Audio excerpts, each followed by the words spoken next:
Welcome back to my channel. So ಇವತ್ತು game ಅಂದ್ರೆ ನಾವು ಪಾಯ್ಸನ್ ತಿಂದ್ರೆ ಹೊರಟು ಪಾಯ್ಸನ್ ಅಂಡ್ ಸೇಫ್ ಗೇಮ್ ನ ಆಡ್ತಿದೀವಿ ಗೈಸ್. Let we start.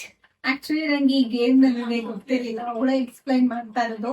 ನನಗೆ ಇದು ಅಷ್ಟು ಮಾಡೋದಕ್ಕೆ ಹೇಗೆ ಅಂತ ಗೊತ್ತಿಲ್ಲ. ನೋಡೋಣ ಹೇಗೆ ಆಡ್ತೀವಿ ಅಂತ. ಸೊ ಗೈಸ್ ಇಲ್ಲಿ ನಾವು ನಾನ್ ಕಣ್ಮುಚ್ಕೊಂಡಾಗ ನಿಶಾ ಅವರು ಒಂದನ್ನ ಪಿಕ್ ಮಾಡಿ ಇಟ್ಟಿರ್ತಾರೆ. ಅವ್ರು ಕಣ್ಮುಚ್ಕೊಂಡಾಗ ನಾನು ಒಂದು ಪಿಕ್ ಮಾಡಿ ಇಟ್ಟಿರ್ತೀನಿ. ಸೊ ಅವ್ರು ಪಿಕ್ ಮಾಡಿದ್ನ ನಾನ್ ತಿಂದ್ರೆ ಅದು ಪಾಯ್ಸನ್ ಔಟು, ನಾನ್ ಪಿಕ್ ಮಾಡಿದ್ನ ಅವ್ರು ತಿಂದ್ರೆ ಪಾಯ್ಸನ್ ಔಟದೆ.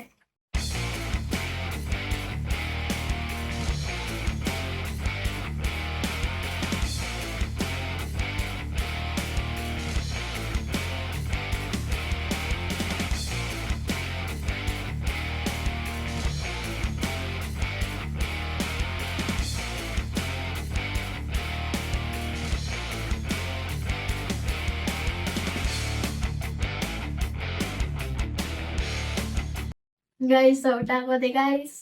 ನಮ್ಮ ಪಾಂಡ ಔಟ್ ಆಗೋದು ನೋಡಿ. ಅವ್ರು ಚೂಸ್ ಮಾಡಿರೋದು ಈ ಕಲರ್ಸ್. ಔಟ್ ಆಗೋದೆ ಗೈಸ್. ಈ ವಿಡಿಯೋ ಇಷ್ಟ ಆಗಿದೆ ಲೈಕ್ ಮಾಡಿ, ಶೇರ್ ಮಾಡಿ, ಕಮೆಂಟ್ ಮಾಡಿ ಅಂಡ್ ಸಬ್ಸ್ಕ್ರೈಬ್ ಮಾಡ್ಕೊಳ್ಳಿ ಪ್ಲೀಸ್. ಬೆಲ್ ಹಾಕೊಂಡು bye, take care, love you, bye bye.